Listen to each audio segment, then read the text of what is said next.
ভারতের প্রখ্যাত গায়ক জুবিন গার্গ গত 19শে সেপ্টেম্বর সিঙ্গাপুরে রহস্যজনকভাবে মৃত্যু হয়েছে তার। সে মৃত্যুকে ঘিরে উঠেছে পরিকল্পিত হত্যার অভিযোগ। সন্দেহের তীর অনেকের দিকে। আটক হয়েছেন জুবিনের ম্যানেজার, সহশিল্পী সহ বেশ কয়েকজন। এবার এই ঘটনায় এসেছে নতুন মোড়।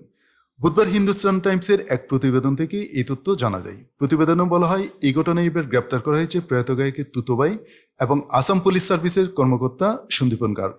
এই পুলিশ কর্মকর্তা গায়কের মৃত্যুর সময় তার ইয়ট পার্টিতে উপস্থিত ছিলেন বলে অভিযোগ উঠেছে। সূত্রের খবর অনুযায়ী 19শে সেপ্টেম্বর জুবিন গার্গ উত্তর পূর্ব ভারত উৎসবে অংশ নিতে সিঙ্গাপুর গিয়েছিলেন। সেখানে একটি দ্বীপের কাছে সাঁতার কাটার সময় তার মর্মান্তিক মৃত্যু ঘটে। পার্টিতে উপস্থিত সন্দীপন গার্গকে কেন্দ্র করে তদন্তের চাপ বেড়ে যায়। এই ঘটনায় ইতিমধ্যে গায়ক জুবিনের bandmate Shekharjyoti Goswami, manager Siddhartha Sharma, event organiser Shyamkanta Mahanta এবং সঙ্গীত শিল্পী অমৃতপ্রভা মহন্তকে আটক করা হয়েছিল। আসাম ক্রিমিনাল ইনভেস্টিগেশন ডিপার্টমেন্ট জানায়, সন্দীপন গার্গের গ্রেপ্তার মামলার তদন্তে নতুন দিক উন্মোচিত করতে গুরুত্বপূর্ণ ভূমিকা রাখতে পারে। কারণ মৃত্যুর সময় তার উপস্থিতি এবং পার্টির ঘটনা এখন তদন্তের মূল কেন্দ্রবিন্দুতে রয়েছে। আজ 8ই অক্টোবর তাকে চিফ জুডিশিয়াল ম্যাজিস্ট্রেট আদালতে হাজির করার কথা রয়েছে। এরই মধ্যে আরও এক বিস্ফোরক তথ্য প্রকাশ্যে এসেছে।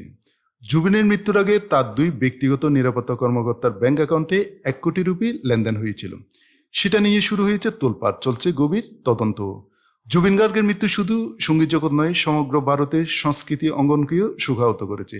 এবার এই নাটকীয় তদন্ত নতুন অধ্যায়ের সূচনা হলো জুবিন গার্গের গ্রেপ্তারের মধ্য দিয়ে।